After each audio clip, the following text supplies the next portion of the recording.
Bom dia a todos. Nós iremos dar início a mais um estudo, né? Nós iremos falar hoje ainda sobre as perseguições e como era antigamente, né? Na época de Paulo, se é a mesma coisa de hoje, as perseguições, tá? Essa semana nós estamos aprofundando sobre as perseguições para na próxima nós continuarmos sobre os grandes homens de fé, tá? Então, nós vamos ler 1 Tessalonicenses. Nós iremos falar que Paulo e seus companheiros, provavelmente, eles chegaram a Tesalônica no início do verão de 50 depois de Cristo. Eles implantaram a primeira igreja cristã naquela cidade, mas tiveram que partir rapidamente, porque suas vidas estavam ameaçadas com perseguições. Na primeira oportunidade, talvez ao parar em Corinto, Paulo enviou Timóteo de volta a Tessalônica para ver como estavam os novos crentes. Timóteo retornou a Paulo com boas notícias. Os cristãos em Tessalônica estavam unidos e firmes na fé. Mas os tessalonicenses tinham alguma pergunta sobre a sua nova fé. Paulo não teve tempo para responder a todas durante sua breve visita.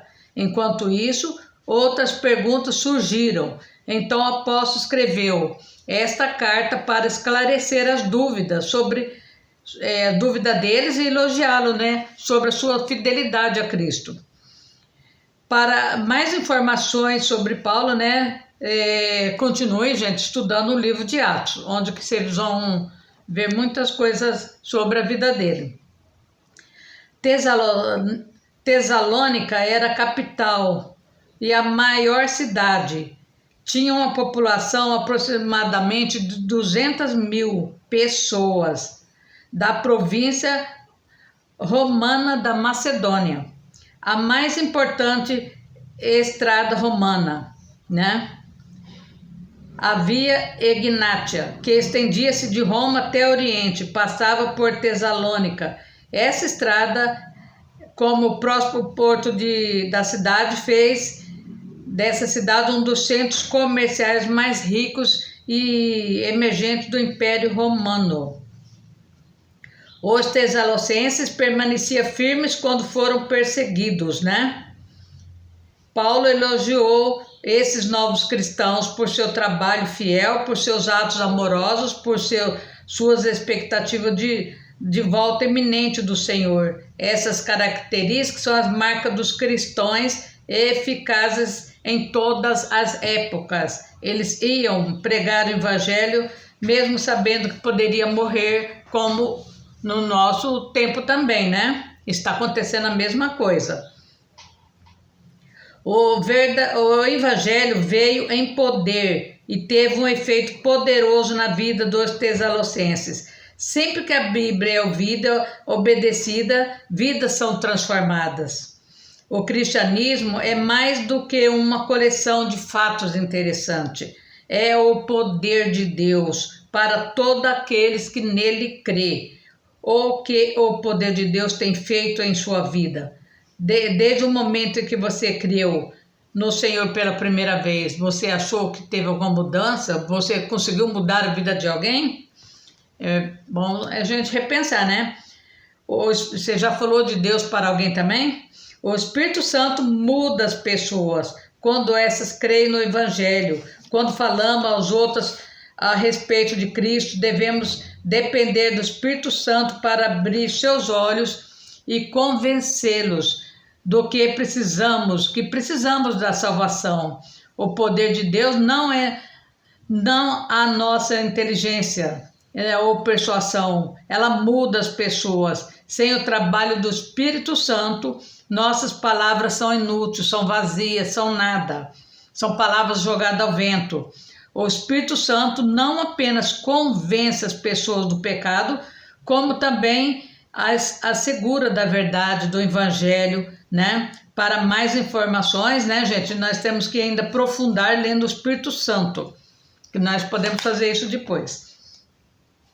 Paulo escreveu: o nosso evangelho não foi a voz somente em palavras, mas também em poder e no Espírito Santo, guiado pelo Espírito Santo, e muita certeza, como bem sabes, quais fomos entre vós por amor de vós. Os Tessalonicenses puderam constatar que o que Paulo, Silas e Timóteo estavam pregando era verdade, porque esses homens viviam o que pregavam.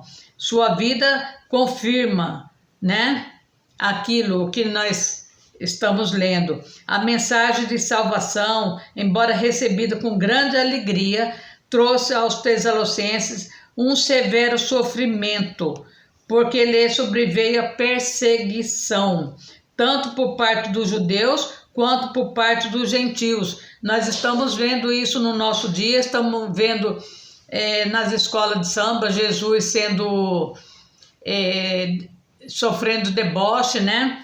Arrastado pelas avenidas, sendo que Jesus Cristo nunca fez nada de ruim com as pessoas, né?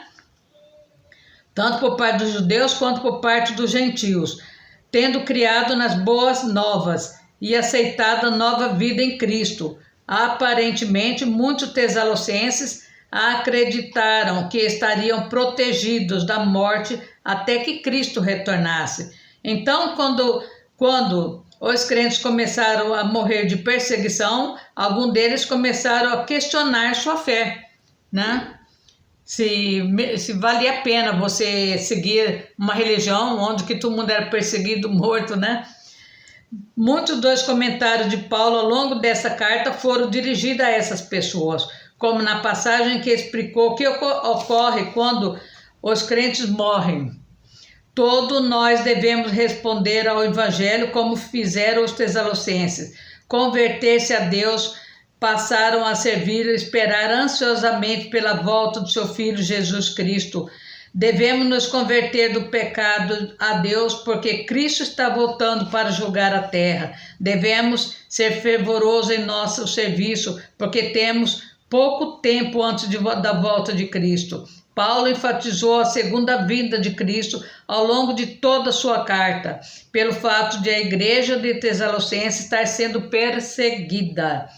Paulo os encorajou a aguardar ansiosamente o livramento. Paulo, gente, sofreu muito, muito mesmo por ser fiel a Cristo. Ele foi preso, apanhou, sofreu muito, não só ele, mas como todos os apóstolos e nossos missionários da fé também, todos sofreram, né? Ao tentar persuadir as pessoas, podemos ser tentados a alterar a nossa posição o suficiente para tornar a mensagem mais aprazível, né? Ou para usar a lisonja ou o elogio. Paulo nunca mudou sua mensagem para torná-la mais aceitável, mas ele falava a verdade, né? Ele não dourava a pílula, ele falava, era do jeito que era mesmo. Então, quando Paulo estava com os Tessalonicenses, ele não buscou elogios, nem se tornou um fardo para eles. Tanto o apóstolo quanto Silas concentraram todos os seus esforços na apresentação da mensagem. Ele também não queria ser um peso para ninguém, ele trabalhava, né? Em nossa sociedade, a mansidão é frequentemente esquecida, é relegada, porém é uma importante característica pessoal. O poder e a agressividade ganham mais respeito, embora ninguém goste de ser maltratado, né? A mansidão é o amor em ação, sendo atenciosos, atendendo às necessidades dos outros, dando tempo para as outras pessoas falarem e estando disposto a aprender. É uma característica essencial, tanto para homens como para mulheres. Mantenha uma atitude gentil em seu relacionamento com os outros. Nenhum pai amoroso negligencia a segurança de seus filhos, permitindo que vivam em circunstâncias que possam ser prejudiciais. não é da vontade de Deus, né? Então, a gente vê que as pessoas vão sofrendo muito ataque, mas Deus está vendo, gente. Vocês podem ver que todos os perseguidores não tiveram não acabaram bem, viu? Todos tiveram uma morte terrível também. Eles perseguiram, eles maltrataram quem era de Deus, mas Deus deu o castigo que eles merecem, né? Eles que trabalharam para Jesus, os apóstolos, sofreram muito mesmo, mas eles nunca desistiram. O dever de lutar pela verdade de Deus, eles lutavam pela verdade de Deus, né? Eles não tinham vergonha, eles saíam, eles faziam a parte deles. Então nós temos que fazer a nossa parte também, né? Algumas pessoas fazem qualquer coisa para evitar a dor, né? Como seguidores de Cristo, porém devemos estar dispostos e preparados para fazer a vontade de Deus e sofrer por isso, se necessário. O pecado perde seu poder de nos derrotar em nosso sofrimento se nós firmarmos em Cristo e no que Ele quer que façamos. Quando estamos sofrendo ou quando nossa vida está em perigo, nossos valores reais se destacam claramente e os prazeres pecaminosos parecem menos importantes. Aqueles que estão dispostos a sofrer por Cristo, fazendo a vontade de Deus, estabelece um claro rompimento. Ele sabe o que ele quer da vida dele. Ele não liga de ficar preso, como muitos nós vimos aí, que ficou até 12 anos preso, mas eles estão fazendo por uma boa causa. Eles creem que Deus vai fazer o melhor na vida dele, de muitos, né? Eles sofreram muito, mas Deus sempre recompensou eles, né? Nada que você faz para Deus é inútil, nada. Então a gente tem que pôr isso, né? Então nós temos que ver que temos que ser forte, vamos sofrer muita perseguição, estamos vendo isso todo dia, toda hora, mas nós não podemos desistir nunca de Deus, nunca do que Deus tem para nós, nunca do que Deus projetou na nossa vida, tá? E fazer a nossa parte. Se você não é um missionário, não sai em viagem, você pode falar de Deus, enviar um vídeo para a pessoa que nunca ouviu falar de Deus, que está internado no hospital, fazer a diferença na vida de alguém, né? Aqui em Naum fala assim, ó, Deus é tardio para irar-se, mas quando está pronto para castigar, até a terra treme. As pessoas frequentemente rejeitam o Senhor por pensarem que há malfeitores no mundo e hipócritas na igreja. Não percebe que, por Deus ser tardio para irar-se, Ele dá aos seus verdadeiros seguidores tempo para partilhar seu amor e verdade. Deus dá tempo da pessoa se regenerar, mas o juízo virá. O Senhor não permitirá que o pecado fique em centro de punição para sempre. Quando as pessoas perguntarem por que Deus não castiga o mal imediatamente, devemos ajudá-la a compreender que se Ele o fizesse, nenhum de nós estaria vivo. Todos nós temos oportunidade, né, de regenerar, de mudar o pensamento nosso, né? Então nós vamos finalizando assim, lendo o juízo, né, de Nínive, a justiça e misericórdia de Deus, né? O que Deus faz pelo seu povo? Naum 1. Olha como que Deus é poderoso. O Senhor é um Deus zeloso e que toma vingança. O Senhor toma vingança e é cheio de furor. O Senhor toma vingança contra os seus adversários e guarda a ira contra os seus inimigos. O Senhor é tardio em irar-se, mas grande em força, e ao culpado não tem por inocente. O Senhor tem o seu caminho na tormenta e na tempestade, e as nuvens do seu pó são o pó dos seus pés. Ele repreende o mar e o faz secar, esgota todos os rios, desfalece Bazã e Carmelo, e a flor do Líbano se murcha. Os montes tremem perante ele, e os outeiros se derrete, e a terra se levanta na sua presença. Sim, o mundo é todos os que nele habitam. Quem parará diante do furor de Deus? Quem? Quem pode falar que é igual a ele? Quem subsistirá diante do seu ardor, da sua ira? Né? A sua cólera se derramou como fogo, e as rochas foram por ele derrubadas, né? O Senhor é bom, é uma fortaleza no dia da angústia, e conhece os que nele confiam. E como uma inundação transbordante, acabará de vez com seu lugar, e as trevas perseguirão os seus inimigos. Que pensai vós contra o Senhor? Ele mesmo vos consumirá de todo, não se levantará por duas vezes a sua angústia. Porque ainda que ele se estrelasse como os espinhos e se sature de vinho como bêbados, serão inteiramente consumidos como palha seca. Ninguém é nada diante de Deus. De ti saiu um que pensai mal contra o Senhor, um conselheiro de Belial. Assim diz o Senhor: por mais seguros que estejam e por mais numerosos que sejam, ainda assim serão exterminados. E ele passará. Eu te afligi, mas não te afligirás mais. Mas agora quebrarei o seu jugo de cima de ti e romperei os teus laços. Contra ti, porém, o Senhor deu ordem que mais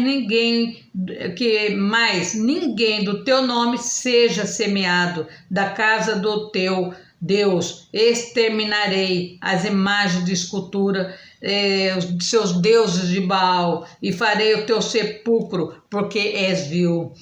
Eis sobre os montes os pés do que traz boas novas, do que anunciam a paz. Celebrai as tuas festas, ó Judá. Cumpra os teus votos, porque o ímpio não tornará mais a passar por ti. Ele é inteiramente exterminado. Deus está vendo as perseguições religiosas. Deus está vendo a corrupção. Deus está vendo pessoas se autotitulares como o Magnífico, o Deus Todo-Poderoso, e a vingança de Deus virá sobre eles. Vocês podem ter certeza disso. Então nós vamos terminar orando, né? Pedindo a Deus, para Deus ter misericórdia de todos nós, né? E livrar-nos dos perseguidores, dos malignos.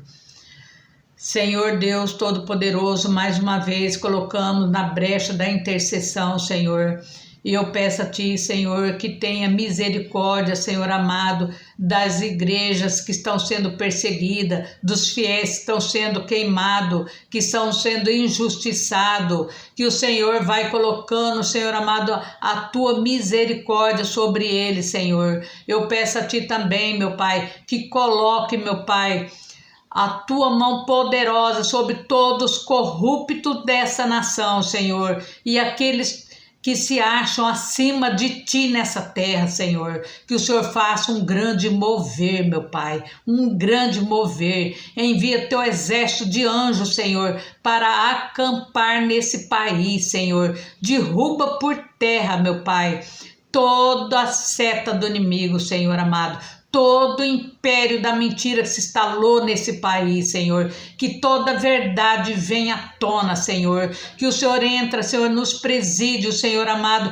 e solta aqueles encarcerados inocentes, Senhor. Que o Senhor vai derrubando por terra todas as grades, todos os ferrolhos, toda a muralha do impossível na vida de todos os brasileiros nesse dia, Senhor. Aqueles que estão sendo perseguidos dia e noite, Senhor. Que o Senhor coloca anjos, Senhor amado, para defendê-los, Senhor. Coloca, meu Pai, tenha misericórdia, Senhor. Vai, Senhor amado, derrubando por terra, meu Pai, aqueles perseguidores, Senhor. Que os anjos do Senhor os persiga, Senhor, dia e noite.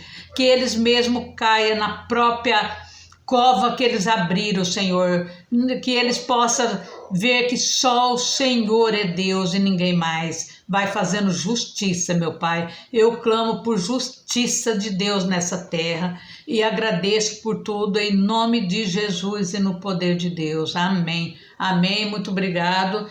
Até a próxima, se Deus quiser, tá? Fique com Deus.